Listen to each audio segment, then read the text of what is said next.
실질적으로 올해 안보와 외교와 그다음에 이란 정치를 총괄했던 사람은 라리잔이고 그다음에 반정부 시위대 탄압을 주도했던 사람도 라리잔이고 그런데 이 반정부 탄압은요 역대급이에요. 역대급.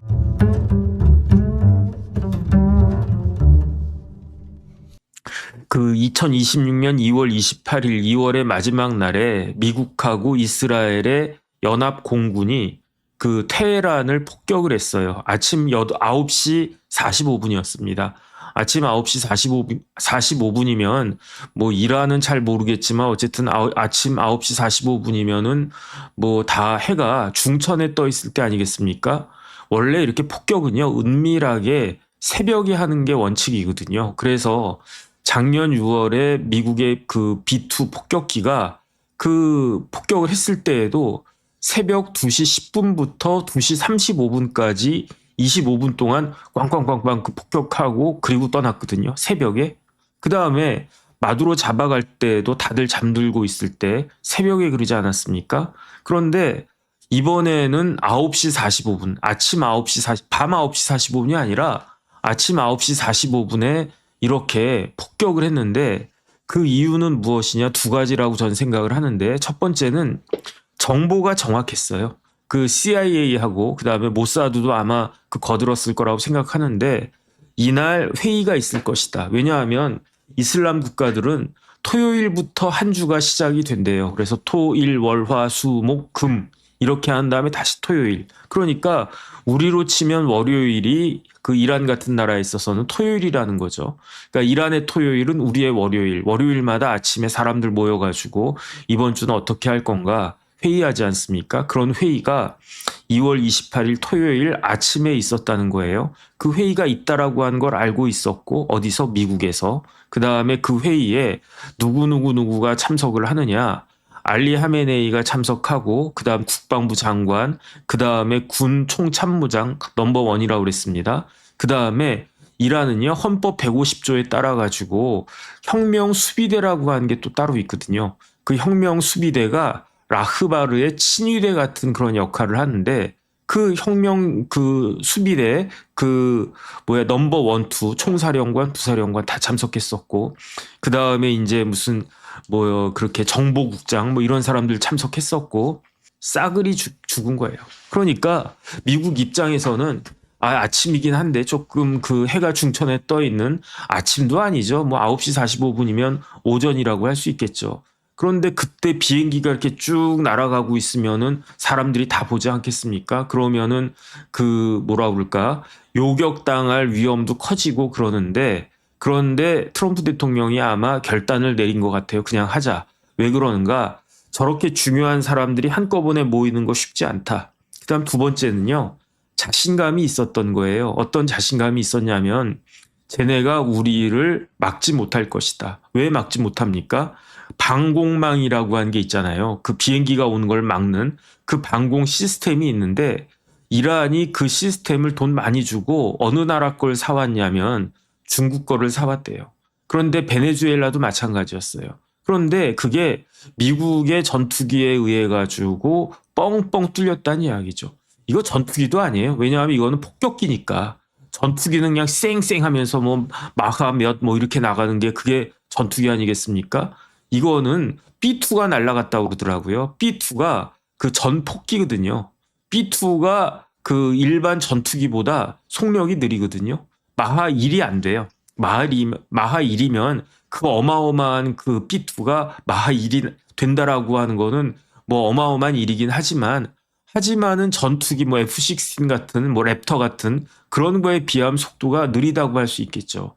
그럼에도 불구하고 자신이 있었던 게 미국의 전투기들은 다 스텔스 기능이 있었는데 그 스텔스 기능을 무력화시킬 수 있는 방공망이 없었던 거죠. 그 방공망이 중국산 방공망이었는데 중국산으로는 미국의 전투기는커녕 전폭기도 제대로 캐치할 수 없었다. 그러니까 트럼프가 자신 있다. 그러면서 여기를 갖다가 일국의 최고 지도자, 군 최고 수뇌부를 한꺼번에 몰살을 시켰는데 그런데 트럼프가 열받았어요. 왜 열받았습니까? 뭐 누구 빠진 사람이 있어서? 그게 아니고 트럼프 입장에서는 미군이 단 한 명도 죽어서는 안 되는데 전사자가 있어서는 안 되는데 이번에 이 오퍼레이션 그 에픽 퓨어리라고 그러지 않았습니까? 이 에픽 퓨어리 그 오퍼레이션에 미국 입장에서는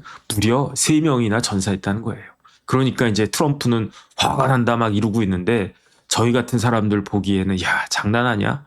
진짜 이란을 37년 동안 철권 통치했던 라흐바르를 그 폭사를 시켰는데 그 다음에 그 밑에 있는 수많은 사람들을 다 죽였는데 미군은 3명밖에 안 죽었네? 저는 그렇게 생각하는데 트럼프는 3명이나 죽었어? 단 한 명도 죽지 말았어야 됐는데 이렇게 생각을 한다는 겁니다. 그런데 이게 그 하메네이가 너무 쉽게 말하면 깝치고 있었어요.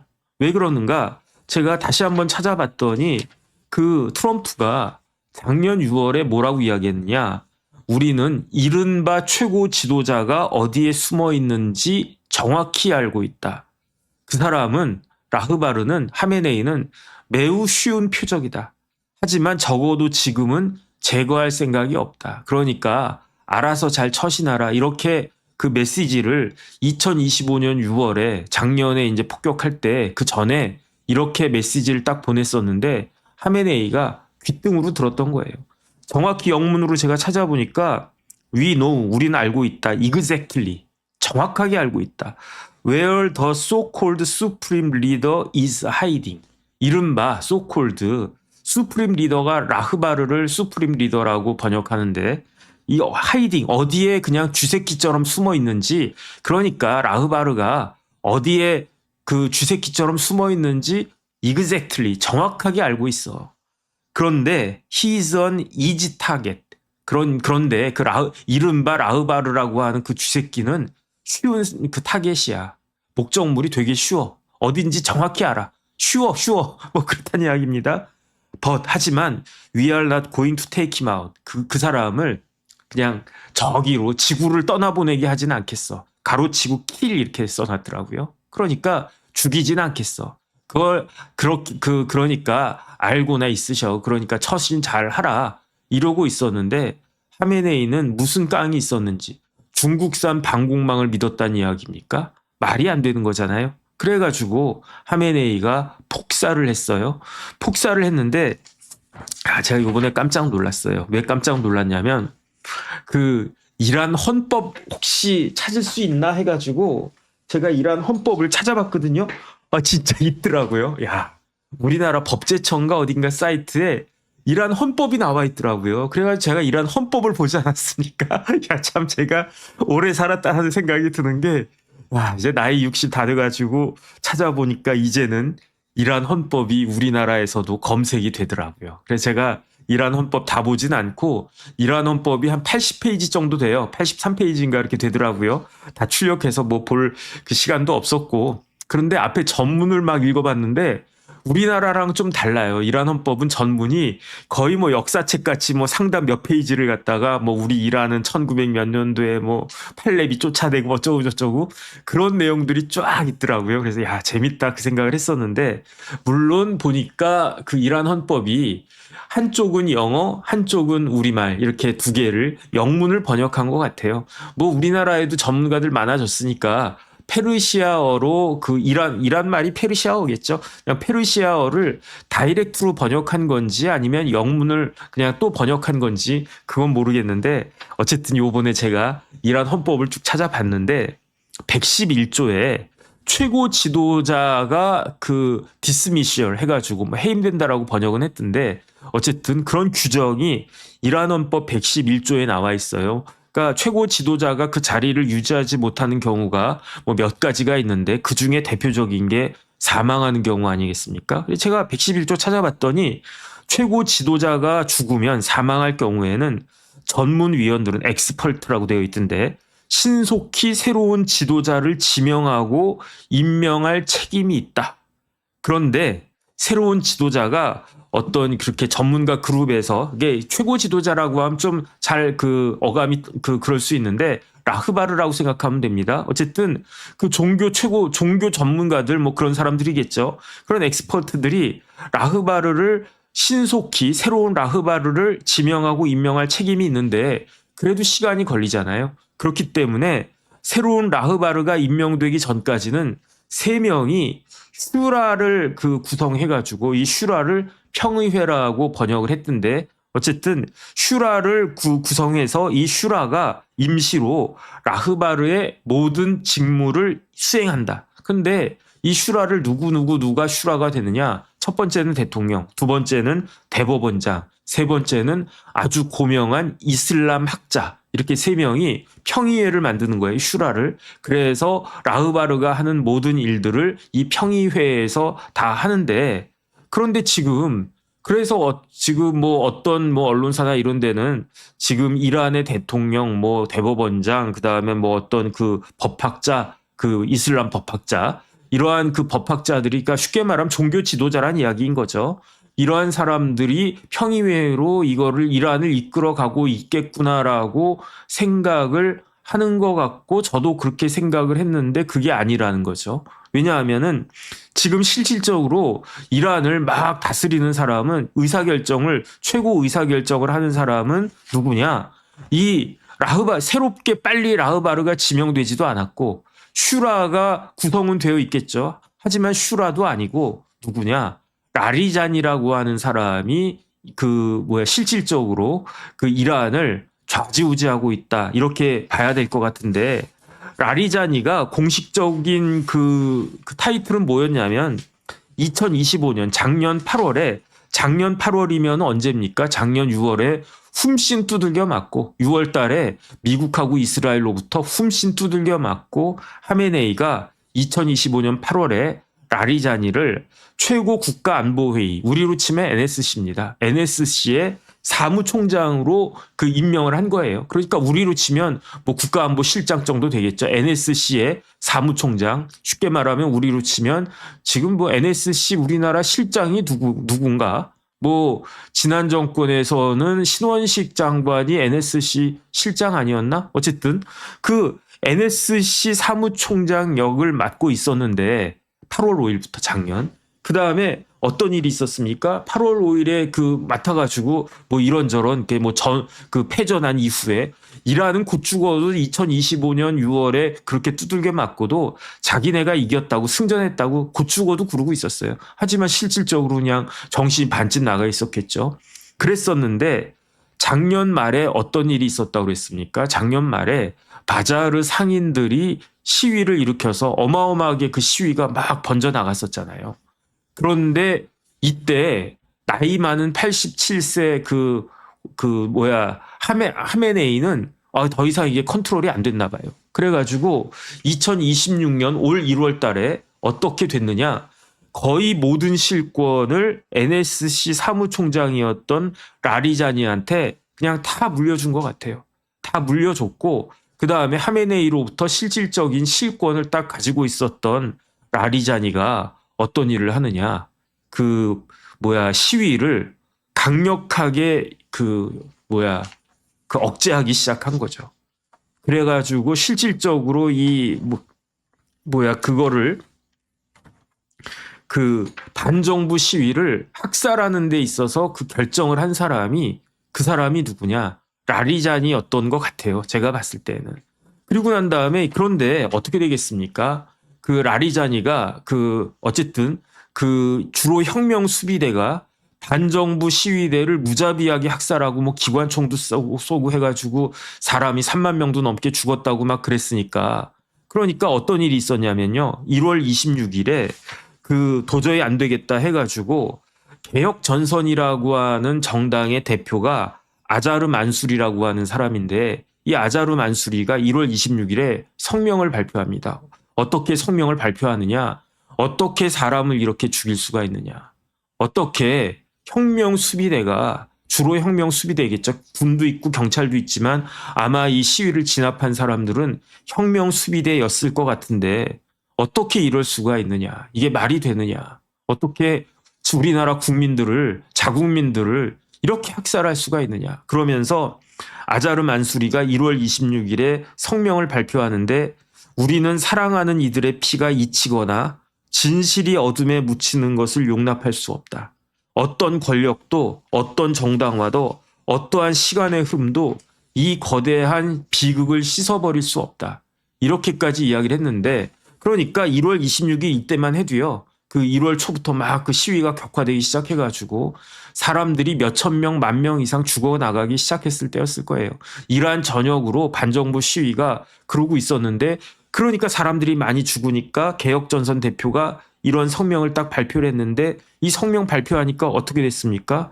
이 사람들을요. 그냥 다 체포해 버렸어요. 언제? 2월 10일에 개혁파 정치인들을 줄 체포했고 확인된 것만 7명이래요. 그러면서 이 사람들을 뭐라고 비난을 했느냐. 정부에서 시오니스트 정권 이스라엘을 이야기하는 겁니다. 미국을 적극 지지하는 반역자 같은 놈들이다라고 2월 10일 날 그렇게 비난하면서 2월 10일 날 이 사람들을 싹 다 잡아가는데 그런데 그 2월 10일 날 어떤 일이 있었냐면 실질적으로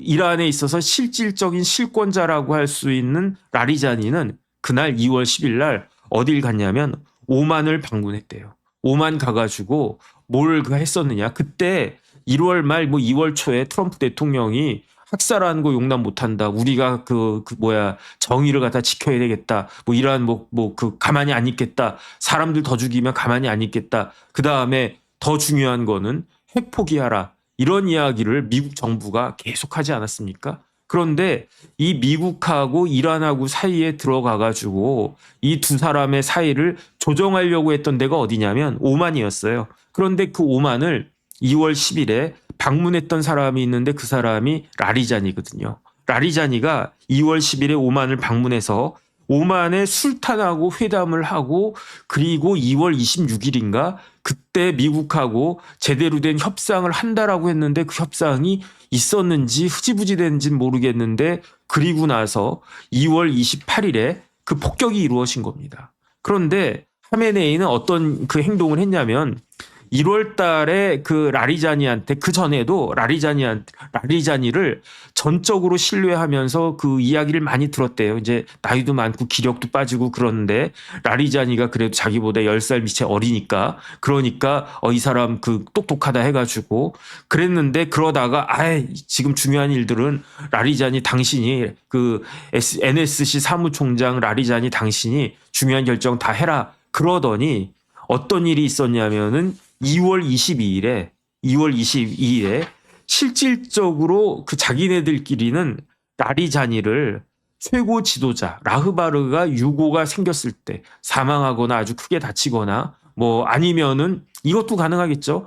라흐바르가 그 하메네이가 소련으로 도망갈 수도 있었다고 그랬었어요. 저는 소련으로 도망가지 않을까 그 생각을 했었는데 개기지 말고 소련으로 모스크바로 도망갔으면 푸틴이 그래도 밥은 먹여주고 그냥 이렇게 험한 꼴 당하지 않고 그 세상을 떴을 수도 있는데 이 정도면 다 살았다라고 생각을 했나. 어쨌든 그 하메네이가 죽거나 크게 다치거나 아니면 해외로 망명하거나 이러한 유고가 발생했을 때 그럴 때 라흐바르 권한대행을 지명을 했어요. 언제? 2월 22일에.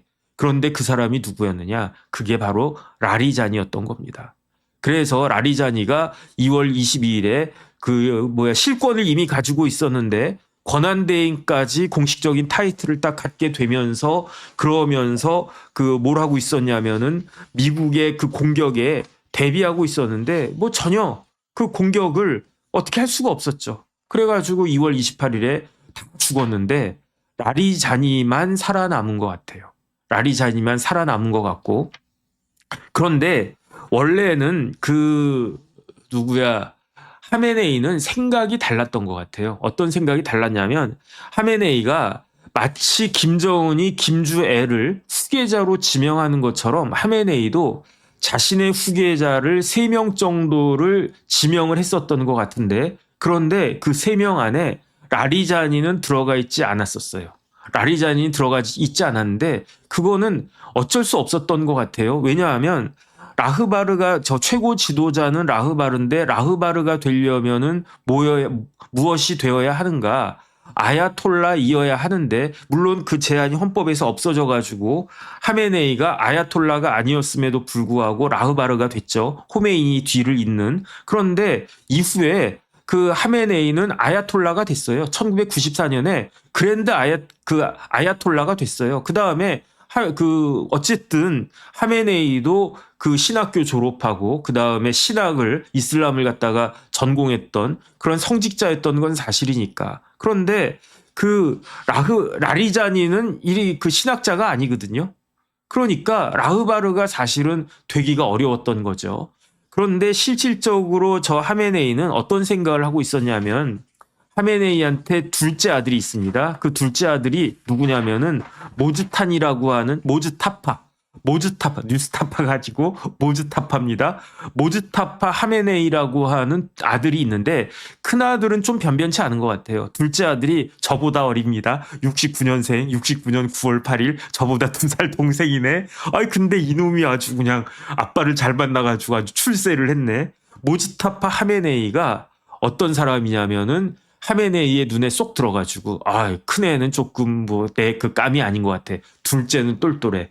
이놈을 그걸로 해야 되겠다. 내 후계자로 해야 되겠다. 이놈을 라흐바르로 만들어야 되겠다. 라고 생각을 했었는데 그래가지고 이 모즈타파가 지도자로 육성이 됐대요. 그런데 이란 헌법상 라흐바르는 그 세습직이 아닙니다. 세습직이 아니고 간선제지만 선거를 통해서 뽑히는 게 그게 라흐바르거든요.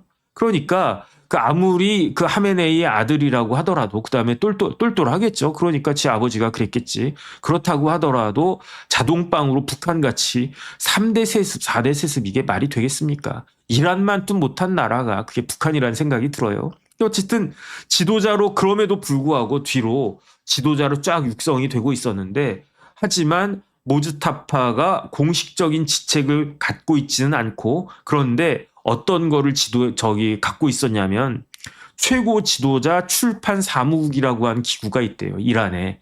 최고 지도자 과정 무슨 서울대나 무슨 대학의 최고 경영자 과정 이런 거 말고 최고 지도자 출판 사무국이라고 하는 게 있는데 이게 어떤 데냐면은 명목상으로는 무슨 신학서적 그런 것들을 출판하는 출판 기관으로 되어 있지만 명목상으로는 성직자 출판 기관으로 되어 있지만 실질적으로는 뭐냐면은 교리를 감시하고 집행하는 기관이다.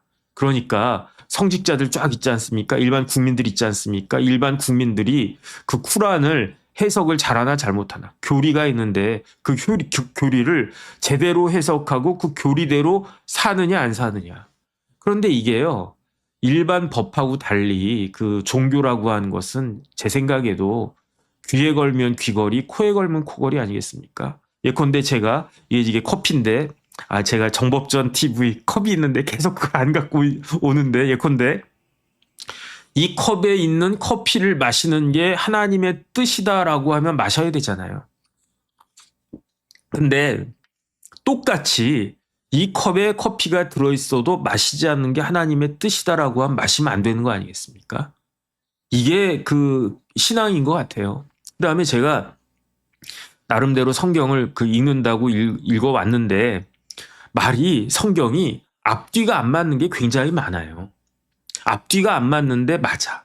그게 왜 그러는가? 상황마다 하나님의 말씀은 살아있다라고 하잖아요. 그 이야기는 뭐냐면은 하나님의 말씀이 그때그때 다를 수 있다. 그 이야기인 거거든요. 그거를 정확하게 캐치해내는 그 목사님이 아주 영빨이 죄송합니다. 훌륭한 목사님이고. 저는 어쨌든 그런 생각 하거든요. 그러니까 쉽게 말하면은 모즈타파가 주도하는 최고 지도자 출판 사무국은 교리를 감시하고 집행하는 기관인데 이게 어마어마한 권력이 있을 수 있겠다 그 생각이 들어요.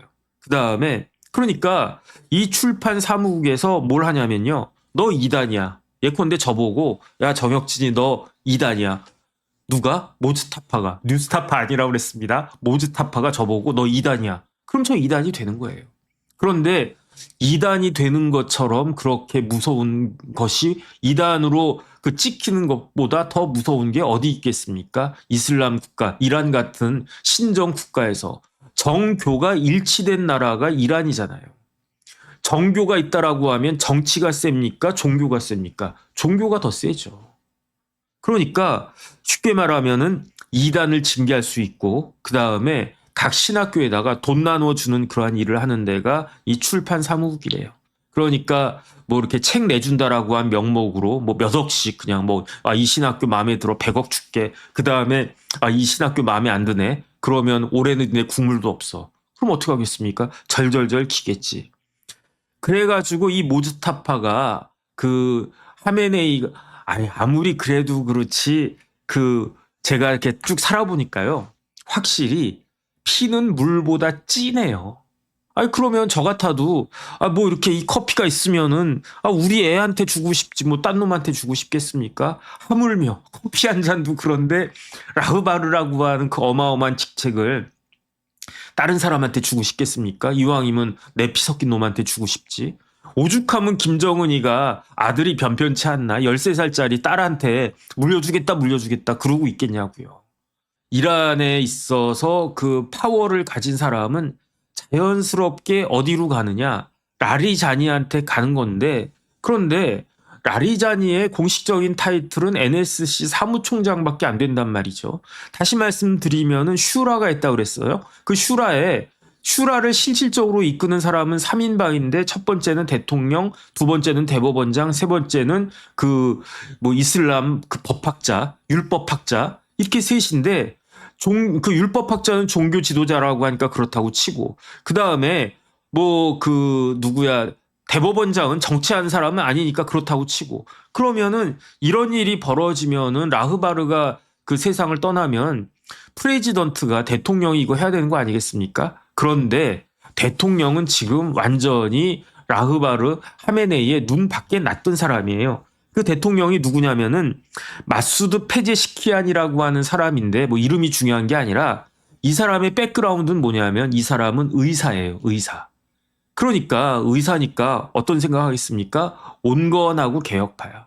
그러니까 페제시키안은 막 사람들이 이렇게 막 그 데모하고 있는데 한두 명도 아니고 100명, 200명도 아니고 1000명, 2000명도 아니고 3만 명 넘게 사람들을 군인들이 혁명수비대가 죽이고 있잖아요. 자국민을. 외국 사람을 죽여도 지금 막 그럴 텐데. 그 다음에 이 페제시키아는 직업이 뭐라고요? 의사라고요, 의사. 의사는 사람을 살리는 직업이잖아요. 그러니까 좀 이따 말씀드리겠지만은 라리자니는 그 직업이 뭐였냐면 여러 가지 직업을 갖고 있었는데 장군이었어요. 장군 젊었을 때 혁명 수비대에 들어가가지고 원스타까지 올라갔거든요. 군인의 피가 흐르는 거예요. 그런데 이놈의 새끼들 봐라 그러면서 시위하는 저 상인놈들 지금 나라가 지금 풍전풍화인데 그런데 뭐 먹고 살기 조금 힘들다고 데모를 해? 죽여버려. 군인이니까. 그런데 페제시키아는 어떤 사람이라고요? 페제시키아는 의사라고요. 기본적으로 의사라고요. 그러면 내가 사람을 살려야 되는데 병원이 꽉꽉 차가지고 지금 진짜 그 약품도 부족하다고 하는데 그런데 어떻게 이럴 수가 있느냐. 이러면 안 되지 않느냐. 이런 생각을 가지고 있으니까 만약에 페제시키안도 혁명수비대 출신이고 강경하게 나가야 됩니다. 라흐바르님 강경하게 나가야 됩니다. 그랬으면은 오히려 그 하메네이가 이 라리자니가 아니라 페제시키안을 당연히 대통령이 넘버2니까 내가 혹시 무슨 일 생기면 내가 나이도 많고 그러니까 당신이 잘 이거 인도해야 돼. 이란을 갖다가 이슬람 국가로서 잘 굳건히 이거 해야 돼. 이랬을 거 아니겠습니까? 그런데 페제시키안은 온건 개혁파니까 그러니까 아예 눈 밖에 나고 이 사람 지금 겉으로야 지금 어떻게 나와 있냐면요. 인터넷 같은 데 올라가 보면 페제시키안이 라흐바르 권한대행, 공동 권한대행 비슷하게 이렇게 소개는 되어 있는데 실권은 없는 것 같아요. 라리자니야말로 대미 핵협상을 조정하고 그 다음에 미국의 공격에 대비해서 비상계획을 수립하는 그게 다 말짱황인 거죠. 아마 라리자니는 중국에서 우리 방공망 사왔으니까 미국에서 살 수는 없었을 거고 미국에서 안 팔았을 테니까 중국에서 이리 와봐 컴온 그러면서 야 니네 석유 이따만큼 줘. 그럼 우리가 방공망 줄게. 이거 막을 수 있을 거야. 막긴 뭘 막습니까? 그냥 거미줄 같이 그냥 쑥쑥 쏠려버린 거지. 그리고 어쨌든 그래가지고 실질적으로 그 올해 그 안보와 외교와 그 다음에 이란 정치를 총괄했던 사람은 라리잔이고 그 다음에 반정부 시위대 탄압을 주도했던 사람도 라리잔이고 그런데 이 반정부 탄압은요 역대급이에요 역대급. 그래가지고 어떤 일이 벌어졌느냐 보다 못해가지고 1월 28일에 지난 1월 28일에 그러니까 그 1월 28일 그러니까 벌써 3월이니까 지지난달 1월 28일이죠. 미국이 폭격하기 딱 한 달 전에 EU에서 이란 사태를 보다 못해가지고 어떻게 했느냐. 이거는 그 반정부 시위를 저런 식으로 한 거는 학살이다 학살. 그런데 그 학살을 주도하고 있는 데는 어디냐. IRGC라고 해서 IRGC가 뭐냐면은 이슬라믹 레볼루셔너리 가드 콜스 해가지고 이슬라믹 레볼루셔너리 혁명 가드 그 가드 콜스 해가지고 수비대.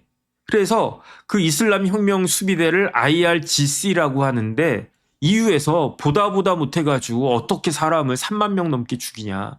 저기는 뭐다? 테러 조직이다. 테러 조직으로 EU가 이슬람 혁명 수비대를 지정해 버렸어요. 그럼 라흐바르는 어떻게 되느냐? 라흐바르가 아니라 그 라리자니는 어떻게 됐느냐? 그 혁명 수비대를 조종해가지고 자국민 3만 명 넘는 사람을 죽인 자가 라리자니니까 라리자니도 개인적으로 미국의 제재 대상이다. 이렇게 딱 된 거예요. 그러면 여기서 라리자니가 어떤 사람인지를 갖다가 딱 보면 황당해요. 너무너무 황당합니다. 왜 황당하냐면 제가 말씀드릴게요. 라리자니가 1958년생이에요. 58년 개띠네. 개띠입니다. 58년생인데 어디서 태어났냐면 나자프에서 태어났어요. 나자프 신학교를 나온 사람이 있었어요. 그게 알리 하메네이입니다. 나자프가 어디 있습니까? 이라크에 있습니다. 그러니까 라리자니는 이라크에서 태어났는데 왜 이라크에서 태어났냐면 하메네이의 아버지는 성직자였는데 굉장히 가난한 성직자였다고 그랬어요. 그래가지고 한 30평 정도 되는 집에 10명이 같이 살았는데 그냥 북적북적 방은 딱 하나밖에 없었다고 그랬어요. 그런데 라리자니는 아주 부잣집에서 태어났어요. 부잣집이라기보다 상류층에서 태어났어요. 왜 상류층이냐면 그 아버지는 법학자였어요. 법학자를 뭐라고 이야기했냐면 제가 어제 말씀드렸는데 파키흐라고 그러지 않았습니까? 벨라야테 파키가 뭐라고 그랬습니까? 법학자에 의한 지배가 있어야 된다. 정교 일치가 돼야 된다. 이 파키라고 하는 게 그냥 이렇게 판사 검사할 때 그 법학자가 아니라 쉽게 말하면 종교 법학자라고 하는 겁니다. 그러니까 성경에 나오면 사사기 같은 젖지 같은 역할을 갖다 하는 건데 그런데 그 아버지가 유명한 시아파 법학자였어요. 그러니까 이슬람에 정통한 사람인데 그 하메네이 아버지처럼 이렇게 가난하고 그냥 이름 없는 그런 성직자가 아니라 굉장히 유명한 그 사람이었는데 그러니까 상류층이었죠. 그런데 너무 유명하니까 그러니까 어떻게 됐느냐?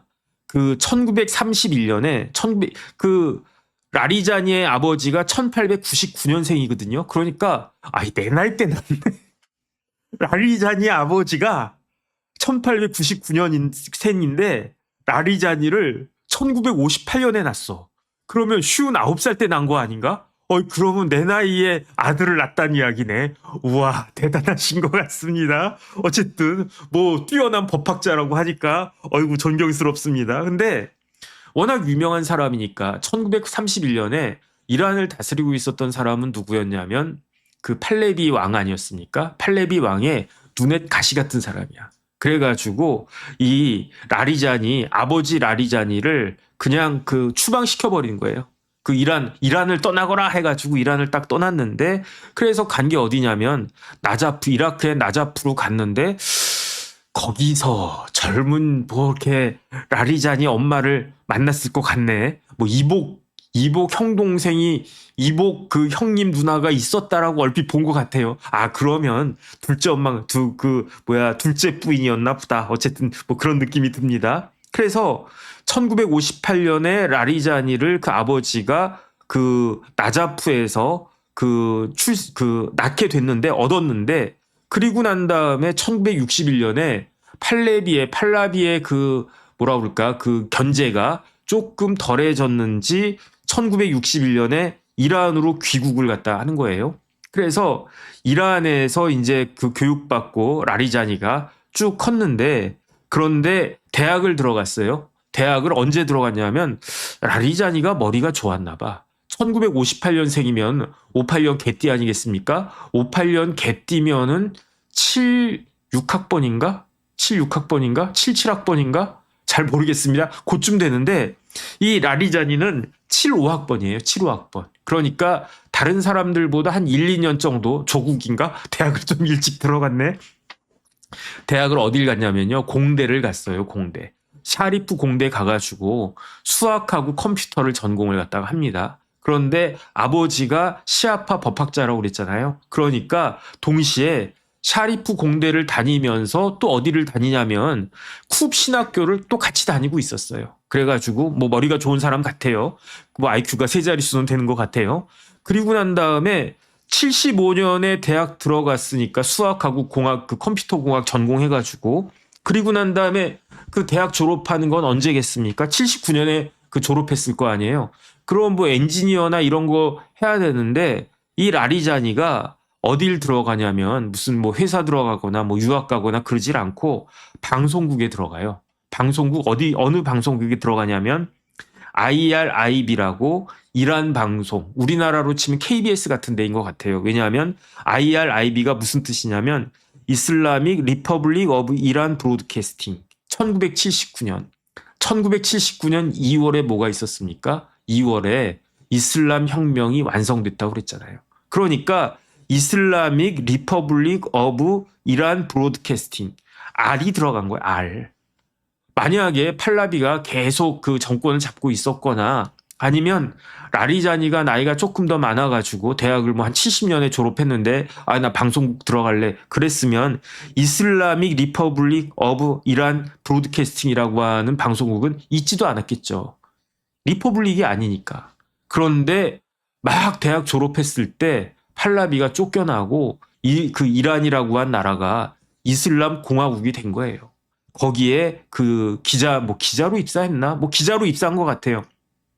기자로 입사를 갖다 해가지고 국제부 기자 역할을 하다가 이때 이란이 얼마나 혼란스러웠는지 그때 1년 만에 1980년에 IRIB의 그 보도국장이 되는 거예요.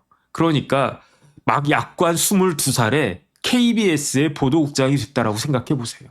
그러니까 이란이라고 한 나라가 그 임금님 쫓겨나고 그 다음에 공화국 생기고 막 그러면서 굉장히 혼란스러웠으니까 22살짜리가 이란의 국영방송의 그 보도국장이 되는 거고, 그 다음에 이 이야기는 뭐냐면 라리자니가 그만큼 뛰어났다는 이야기죠.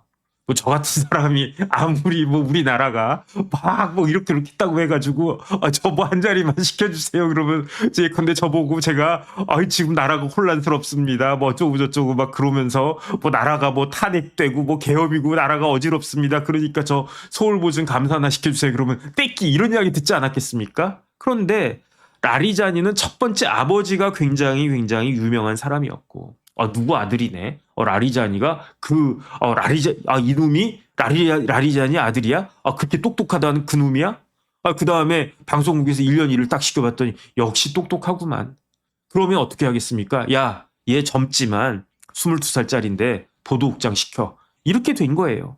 그런데 그 좋은 IRIB 보도국장을 1년 만에 때려쳐요. 너무 젊어서 그랬나? 그리고 난 다음에 이 라리자니가 대학에서 수학하고 컴퓨터를 전공했던 라리자니가 어떻게 하느냐? 혁명수비대에 입대를 해요. 20살에 1981년에 혁명수비대에 입대하는데 제가 어제 잠깐 말씀드렸잖아요. 1980년부터 1988년까지 뭐가 있었다고요?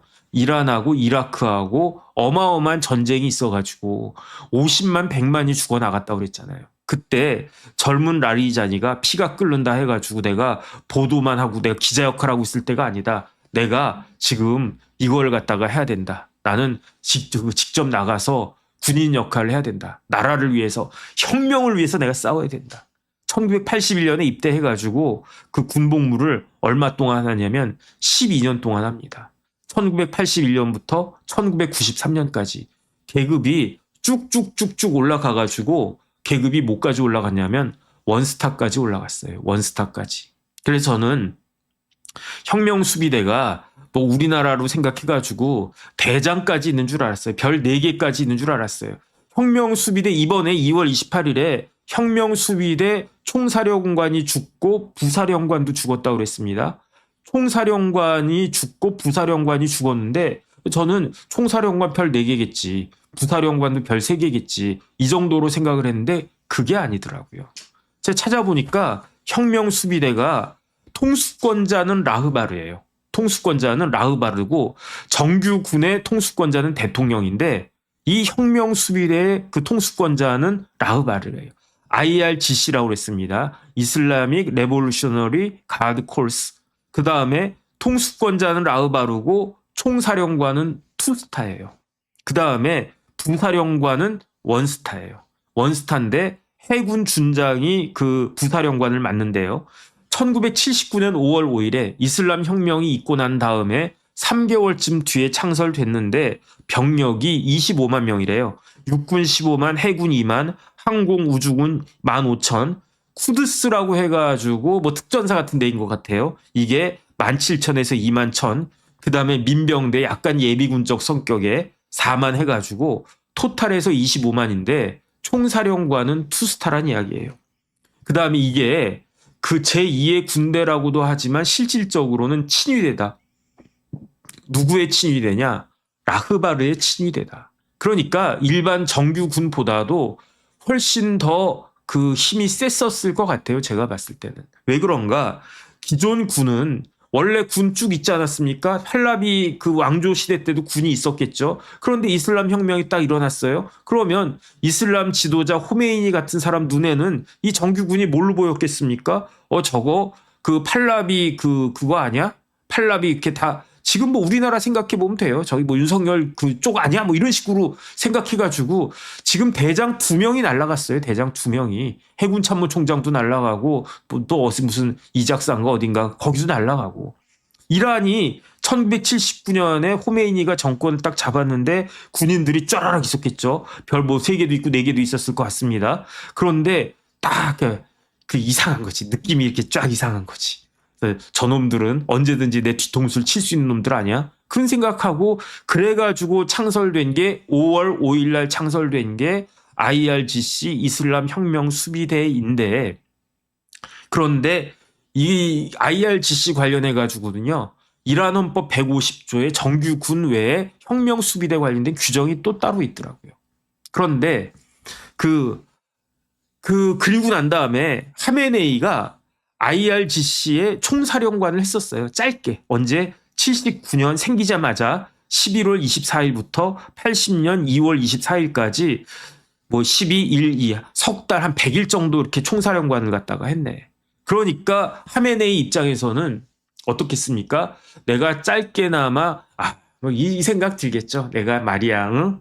옛날에 우리 호메이니 라흐바르 호메이니 선생님 따라다니면서 드디어 이제 팔라비 쫓아내고 우리가 정권을 가졌단 말이야. 호메이니는 라흐바르가 되셨어. 나는 그 밑에서 라흐바르의 친위대라고 할 수 있는 IRGC 혁명수비대에 내가 총사령관을 했었지.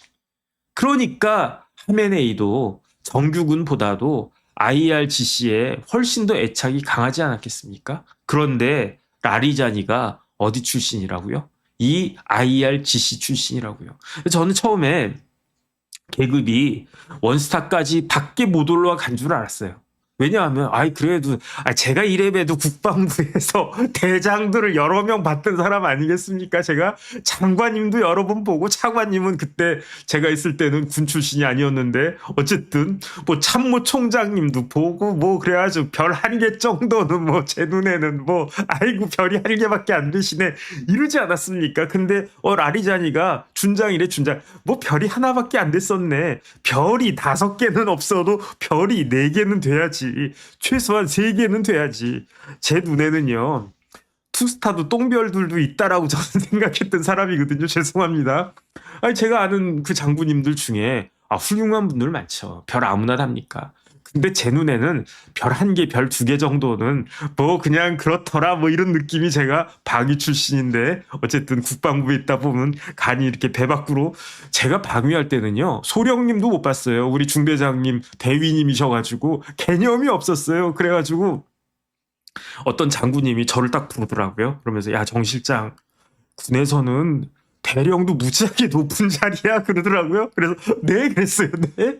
제 개념이 없으니까 제가 만약에 현역 근무하고 뭐 사단 본부나 이런 데 근무했으면 어우 대령님 높다 그랬을 텐데 제가 봤을 때는 저는 높은 사람은 대위까지밖에 모르거든요. 저 소령을 본 적이 없어요. 방위할 때. 그런데 국방부 왔더니 죄송한데 진짜로 중령들이 저보다 한 5-6살 위셨거든요. 중령님들이 걸레질하고 있더라고요 진짜. 그래서 중령은 걸레질 하나 보다. 뭐 대령은 뭐 팀장님들이 대령이고 그래서 역시 군대는 별은 달아야지 높은 사람인가 보다 그렇게 생각을 했는데 어느 날 어떤 장군님이 저를 딱 부르더니 어이 정 실장 군에서는 말이야 대령이 무지하게 높은 거야 그래가지고 제가 처음에는 납득이 되지 않았던 그런 일이 있었는데 어쨌든 제가 이렇게 개념이 없어가지고 라리자니가 원스타? 뭐 원스타는 뭐 그냥 뭐 어느 정도 올라가고 전역했네. 더 출세 못하고 전역했네라고 생각을 했는데 그게 아니에요. 총사령관이 투스타고요. 원스타는 부사령관. 근데 라리자니는 아마 제 생각에는 해군은 아니었을 것 같으니까 부사령관은 아니었는데 사령관급이었던 거예요. 그러니까 그만큼 혁명 수비대에서 잘 나갔던 라리자니였는데 몇 년에 제대했냐면 전역했냐면 1993년에 전역했거든요. 몇 살이었냐면 35살이에요. 35살. 그러니까 완전 출세 가도지. 22살에 그 KBS 보도국장하고 35살에 그 라흐바르가 그 의지하고 라흐바르가 총애하는 혁명 수비대에 넘버 3 정도 했다는 이야기거든요. 제가 봤을 때는. 그리고 난 다음에 35에 그 제대해가지고 뭐가 됐느냐.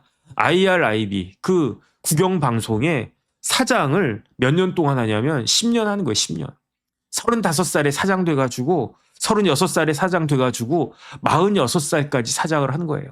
전임 사장이 누구였냐면 제가 어제 말씀드렸던 그 하메네이의 정적이라고 할 수 있는 라프산자니가 국회의장도 하고 뭐 그다음에 호메이니의 실질적인 후계자 중에 하나였던 라프산자니가 맡았던 IRIB 사장을 라리자니가 30대 중반부터 40대 중반까지 하고 그리고 난 다음에 2005년도에는 그 대선 출마했다가 대선에서는 그 똑 떨어지는데 그것도 뭐 표도 얼마 얻지 못하고 똑 떨어지는데 47살이었던 그 라리자니가 대선에 출마했지만 떨어지고 대신에 뭐가 되느냐. 지금 포지션으로 이미 47살에 간 거예요. 2005년도에 NSC 사무총장을 맡아요. 라리자니가. 그 이야기는 뭡니까? 그 하메네이가 굉장히 총애했다는 이야기인 거지. 그러니까 하메네이 입장에서는 혁명 수비대에 아주 그냥 그 최고위 그 사령관 중에 하나였어. 라리자니가 젊어. 그 똘똘해. 그러니까 어떻게 하겠습니까?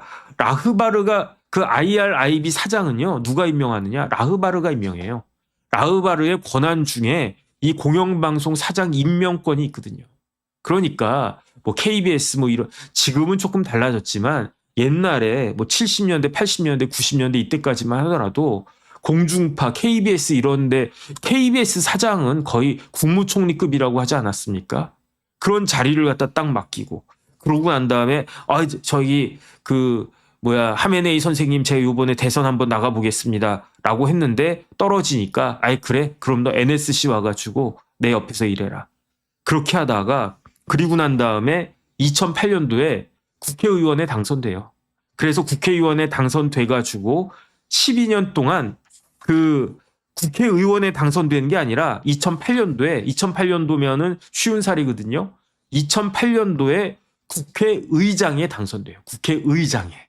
그러니까 국회의원은 언제 했나 모르겠네. 국회의원은 2005년, 2006년 이때쯤 했나? 어쨌든 2008년부터 2020년까지 이란 의회 국회의장을 12년 동안이나 쭉 하는데 역대 최장수 국회의장이었대요. 그러니까 라프산자니도 국회의장 출신이란 말이죠. 그러니까 이렇게 핵심적인 요직을 갖다 딱 거쳐가지고 제가 이것저것 기사를 딱 찾아보다 보니까 뭘 찾았냐면은 보니까 그 라리자니가 2014년도 그때도 국회의장이었습니다. 우리나라 국회의장이 강창희 의장님이었는데 강창희 의장이 이란으로 방문해가지고 라리자니랑 사진 찍었더라고요. 그리고 난 다음에 요거 사진은 제가 그 오늘 게시물에다가 그 올려놨었었는데 2017년에는 6월 28일에 그 라리자니가 한국에 들어와요. 한국에 와가지고 누구를 만났느냐? 다 만났겠죠. 그런데 그때 사진 찍힌 사람이 누구였냐면은 이낙연 총리를 만나는 거예요. 그래서 이낙연 총리하고 이란의 라리자니 그 국회의장하고 사진 찍고 한담했다. 그 사진이 나오더라고요. 그래서 제가 오늘 올려드린 거예요.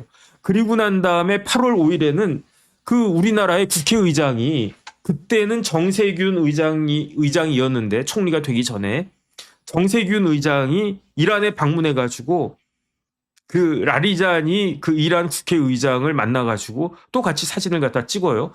그래서 전 좀 이상하다고 생각을 했어요. 왜냐하면 같은 2017년인데 그 라리자니가 한국 왔는데 그때 정세균 의장도 만났겠지. 근데 못하러 또 정세균 의장이 이란에 가가지고 라리자니랑 사진이 찍히지? 이거 외유성 아니야? 나도 국회의장 하면은 이란 같은 나라 가보고 싶은데 얼마나 볼 게 많겠습니까? 그 다음에 돈 주고도 못 가는 데가 이란 아니겠습니까? 그래서 국회의장 되면 좋은 건가 보다라고 생각을 했는데 보니까 그때 이란에 대통령 선출돼가지고 우리나라 국회의장이 그때 문재인 대통령 때였는데 우리나라를 대표해서 정세균 의장이 이란 대통령 취임식에 갔다가 간 김에 이란 그 국회의장 라리자니 만나서 사진을 찍었던 것이다. 그렇게 보면 될 수 있을 것 같고 그 다음에 이 라리자니는 계속 대통령이 되고 싶었던 것 같아요. 그래서 2021년에도 출마하고 싶었는데 헌법위원회에서 안 된다라고 했고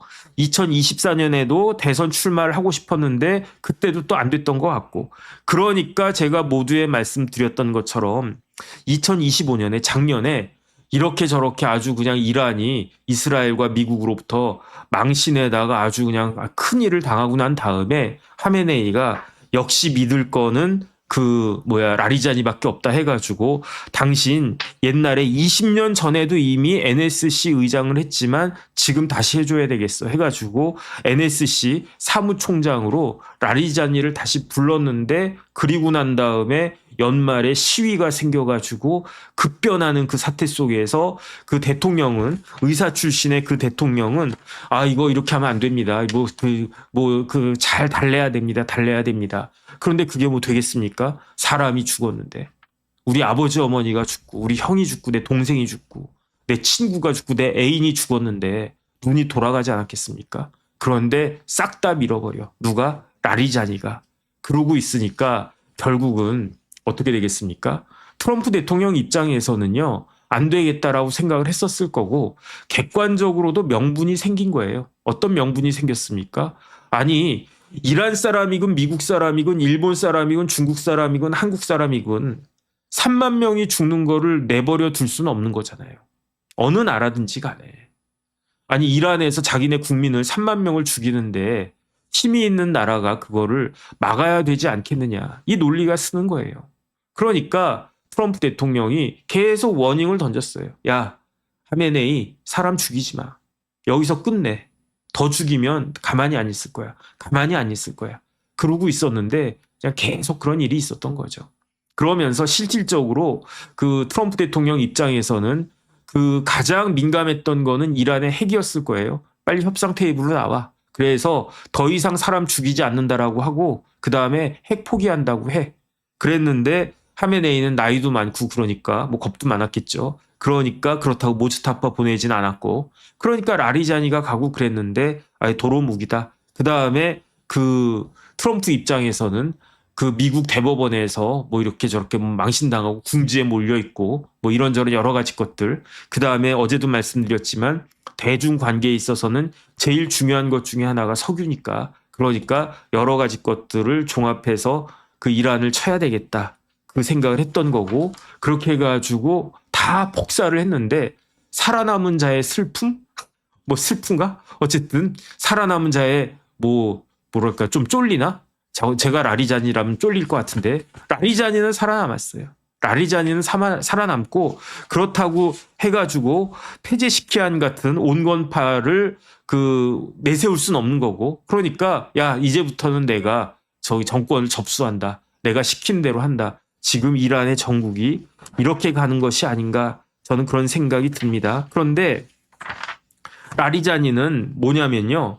지금 3월 2일 날 어제 뭐라고 이야기했냐면 대미 항전 의지를 밝혔어요. 미국하고 협상 없다. 그러면서 트럼프의 망상적 환상이 이 지역을 케이오스에 빠뜨렸다. 혼란에 빠뜨렸다. 이 지역이라고 하면 어디겠습니까? 중동 지역이겠죠. 그러니까 이란도 그냥 뭐 밟으면 꿈틀한다고 뭐 못도 쏘고 해가지고 뭐 두바이 어디 저 중동 지방에 거기서 이렇게 애꿎은 그 민간인들 뭐 이렇게 그 여러 명 죽었다고 그러지 않습니까? 그러니까 그런데 이런 일이 벌어지는 것에 전적인 책임은 누구한테 있다? 트럼프한테 있다.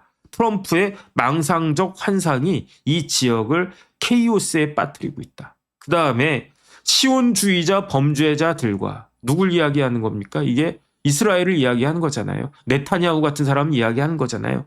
그리고 파렴치한 미국인들. 니네들 후회하고 말 거야. 말은 좋아요.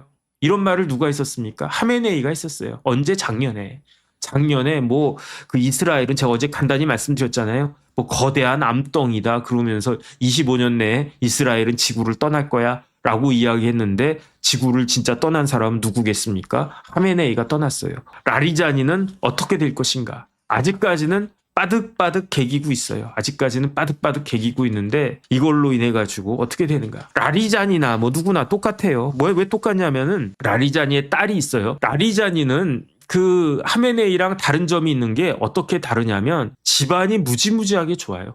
아버지가 유명한 법학자라고 그러지 않았습니까? 그러니까 뭐 작은 아버지는 뭐고 뭐 누구는 뭐고 이렇게 집안이 이란에서 굉장히 빵빵한 집안이더라고요. 근데 딸내미가 있는데 딸내미가 굉장히 머리가 좋은가 봐요. 대학을 어디 나왔냐면 테헤란 대학교를 나왔대요. 테헤란 대학교면 우리로 치면 뭐 서울대 아닐까? 그런 느낌이 드는데 테헤란 대학을 나왔다는 게 중요한 게 아니라 어딜 나왔냐면 테헤란대 의대를 나왔대요. 의사란 이야기야. 그리고 난 다음에 2018년에 미국으로 유학을 떠났어요. 미국으로 유학을 떠나서 미국의 영주권도 취득하고 그 다음에 미국의 유명한 미국도 의대하면 뭐 먹어주지 않습니까? 그래가지고 제가 아는 어떤 애가 코넬인가 어딘가를 뭐 굉장히 뭐 우수한 성적으로 거의 그 1등으로 졸업했다고 그래가지고 야 대단하다. 그러면서 미국은 대학 졸업할 때 뭐 1등하거나 아니면 숨마쿰 라우데 뭐 이렇게 아주 우수한 학생들이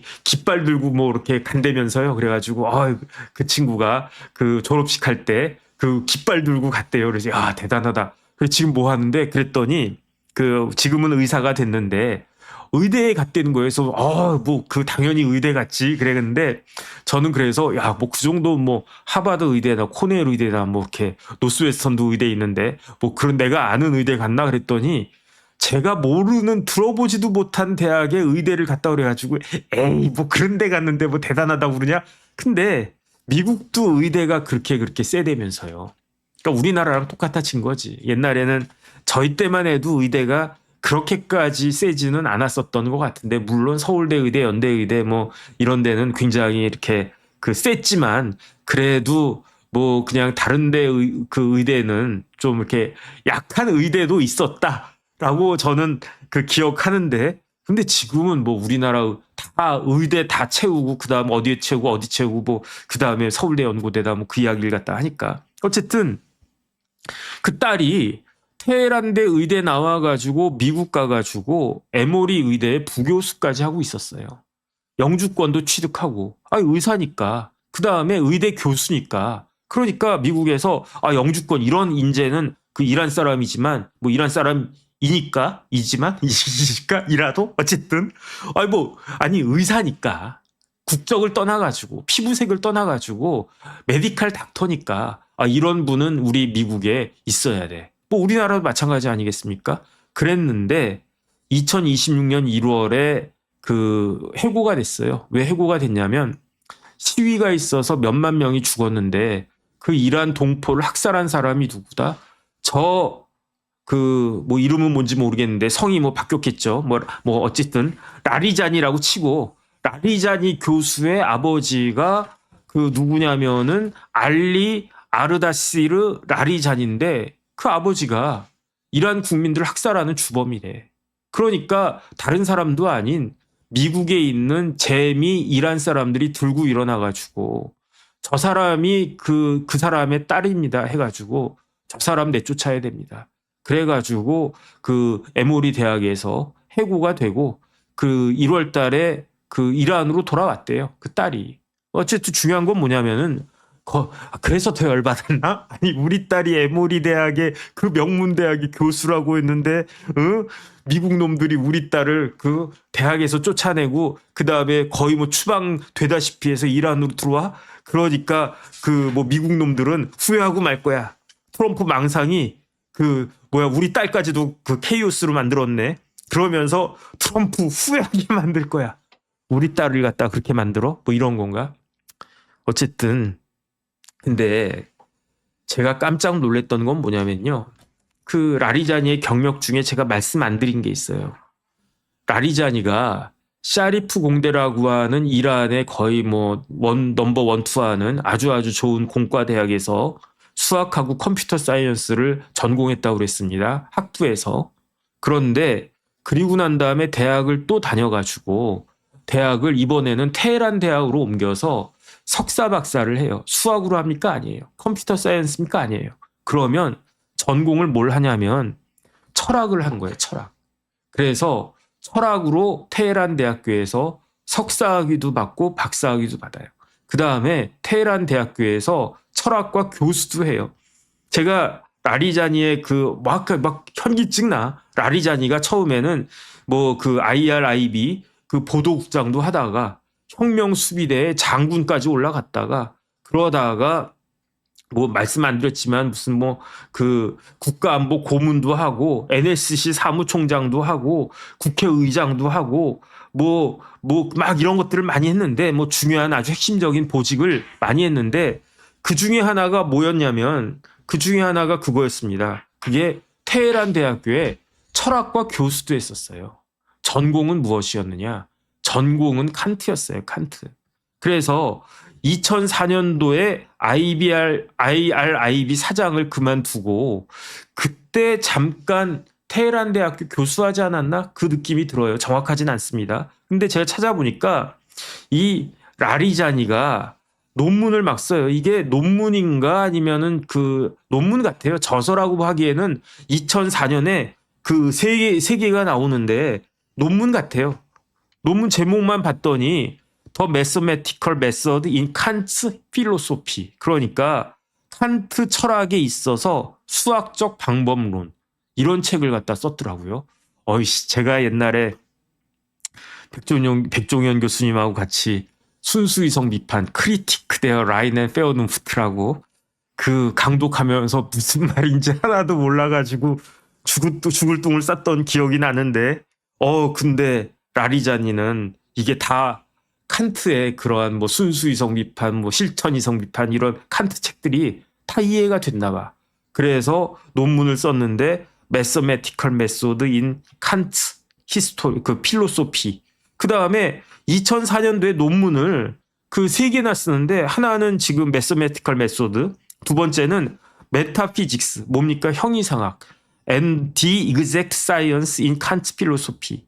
exact science라고 하니까 사람들이 정확한 과학이라고 번역을 했는데 그렇게 번역하면 좀 어색하죠. 그러니까 metaphysics and the exact science 하면 형이상학과 그냥 과학이라고 하는 게 더 직관적으로 다가올 거예요.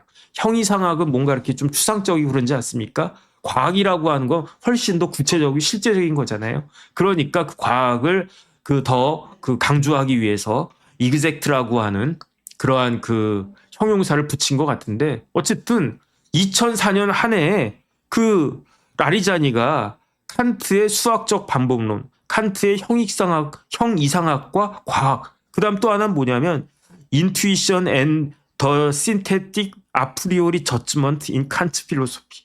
칸트 철학에 있어서 직관과 선험적 판단, 종합적이고 선험적인 판단, 이런 그 논문을 갖다 딱 썼으니까 와, 이 사람이 그 칸트에 있어서는 굉장히 정통한 사람이구나. 그러니까 머리가 무지무지하게 좋은 사람이구나. 그런데 칸트라고 하면 아주 고상한 철학자 아니겠습니까? 그런데 이렇게 칸트 책을 무지하게 많이 읽고 칸트에 대해서 그렇게 고민하고 그랬던 사람이 나이가 70이 넘어가니까 어떻게 동포 32,000명, 자국민 32,000명을 그냥 무자비하게 학살할 수가 있는가. 어쨌든 그런 생각이 듭니다. 그래서 제 생각에는 하메네이가 그 사망한 이후에 라리자니로 일단은 그 이란의 정국이 그 권력이 라리자니로 몰려가고 있는 것 같은데 제 생각에는 뭐 제 추측인데 오래 가지는 못할 것 같다는 생각이 들어요. 첫 번째는 사람이 너무 많이 죽었어요. 그다음 법적으로 라흐바르가 되기는 어렵지 않겠습니까? 왜냐하면 라흐바르는 아야톨라 정도는 돼야지 라흐바르가 되는데 아야톨라가 안 된다고 하더라도 최소한 신학에 대해서 이슬람 신학에 대해서 정통한 성직자이어야 하는데 그 라리자니는 뭐 이것도 해보고 저것도 군인도 해보고 기자도 해보고 교수도 해보고 뭐 국회의원도 해보고 국회의장도 해보고 별별 걸 다 해봤지만 라흐바르의 결정적인 요건인 성직자는 아니지 않나?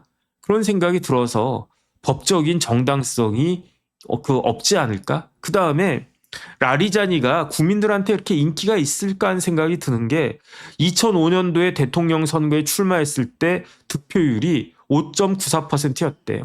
그 출마한 사람 중에서 6등을 했대요. 그 다음에 나 대통령 하고 싶어 해가지고 2021년에도 출마하려고 했고 2024년에도 출마하려고 했는데 헌법위원회가 계속 막았대요. 당신 자격 없어, 자격 없어. 그런데 NSC 사무총장 직함을 가지고 졸지에 라흐바르 권한대행을 지금 맡고 있다는 거 아니겠습니까? 지금은 전쟁이 중이에요. 지금 전쟁이에요, 전쟁. 전쟁 중이니까 그 다음에 지금 뭐 미국 그것도 뭐 이라크하고 전쟁하는 것도 아니고 사우디하고 전쟁하는 것도 아니고 아프간하고 전쟁하는 것도 아니고 진짜 미국하고 이스라엘하고 그렇게 어마어마한 전쟁을 하고 있는데 뭐 성직자가 나라를 다스릴 수가 있겠습니까? 뭐 종교 지도자가 뭘 안다고 하겠습니까? 그러니까 군에서 혁명 수비대에서 원스타까지 넘버 3 안에 들었다라고 저는 판단되는 그러한 군 경력을 가진 라리자니가 그 권력을 갖게 되는 거는 지극히 당연하다라고 생각을 하는데 그럼에도 불구하고 제 개인적인 느낌으로는 오래 가지는 못할 것이다. 그렇다라고 하면 앞으로 이란의 정국은 3파전이 되지 않겠습니까? 법적인 정당성은 누구한테 제일 있는가? 제가 봤을 때는요. 페제시키안한테 있을 것 같아요. 왜냐하면 대통령이니까. 그다음에 온건하고 개혁파니까.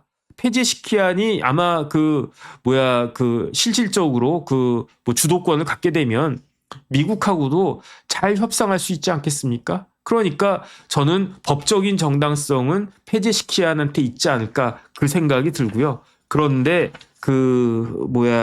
실질적인 권력은 어디서 나옵니까? 권력은 총에서 나온 거잖아요. 권력은 총구에서 나온다. 모택동의한 말인가? 누가 했는지 기억이 안 나네. 그렇잖아요. 권력은 총구에서 나오는 겁니다. 이런 그 비상사태에 있어서는. 그렇다라고 하면 실질적인 무력, 가장 강력한 무력을 갖고 있는 조직은 혁명수비대니까 이 혁명수비대를 등에 업고 라리자니가 지금 1차적인 권력을 갖고 있는데 트럼프가 라리자니를 그냥 내버려 둘 것인가. 하메네이 죽이는 것도 진짜 뭐 그냥 코 풀듯이 간단하게 그냥 그 제거를 해버렸는데 라리자니는 뭐 못 죽이겠습니까? 그러니까 라리자니가 좀 똑바로 해야 되지 않을까 그 생각이 들고 그 다음에 세 번째로 팔라비가 결국은 이슬람 공화정보다는 그래도 국관이 명관이라고 왕조하는 게 낫다. 입헌 군주국이 더 낫지 않겠니? 이란 사람들아, 입헌 군주국이 낫지 않겠니? 나 미국에서 오래 살아가지고 그 미국 사람들 잘 알아. 아는 사람도 많아. 그러니까 왕정 복구하자. 대신에 내가 우리 아버지 팔라비 왕처럼 내가 마음대로 막 독재하고 그러지 않고 어쨌든 뭐 국회 잘 뽑아가지고 입헌 군주국 만들 테니까 그쪽으로 가자. 팔라비는 그럴 수도 있을 것 같고. 그런데 결론은 모든 것은 그 누구한테 달렸느냐. 그 누구한테 달렸냐면 제 생각에는 트럼프 손아귀에 달렸다라고 저는 생각이 듭니다. 트럼프가 어떤 결정을 하느냐에 따라 가지고 그 라리자니가 계속 있을 수도 있죠. 뭐 트럼프가 야 우리는 하메네이 죽였으니까 됐다. 이제 우리는 끝 더 이상 그 뭐 인발부 안 해. 그러면 혁명 수비대를 등에 업은 라리자니가 그 무력 그 군부 독재를 갖다 하겠죠. 근데 만약에 트럼프가 라리자니도 그냥 제거하자. 그러면 뭐 라리자니도 뭐 하메네이의 길을 며칠 상관으로 따라갈 수도 있지 않을까 그 생각이 들고. 그 다음에 트럼프 대통령이 그런 것들을 전제로 해가지고 대통령을 선택한 게 낫겠다. 그래도 그냥 그 이란 사람들이 지들이 알아서 한 게 낫지 않겠느냐 해가지고 페제시키안을 그냥 밀어주겠다라고 하면 페제시키안이 뭐 나름대로 이렇게 해가지고 될 수 있을 거고 그 다음에 그래도 이참에 레짐 체인지가 있어야 된다. 무슨 이슬람 같은 나라가 이슬라믹 레퍼블릭이냐. 그냥 없는 걸로 치고 차라리 왕정 복구해서 입헌 군주국 하는 게 훨씬 더 나을 것 같아. 그러면은 어떻게 될까? 그런 뭐 생각이 왔다 갔다 합니다. 근데 이란은 워낙 큰 나라고 인구도 1억 가까이 되는 그런 나라이기 때문에 당분간 혼란스러울 거고 그 다음에 호르무즈 해협이 지금 막힌다고 그래요. 빨리 가서 기름 넣어야 되겠네. 기름값 자꾸 올라가겠네. 주가는 어떻게 됐을까? 주가는 더 떨어지지 않았을까? 걱정되는데.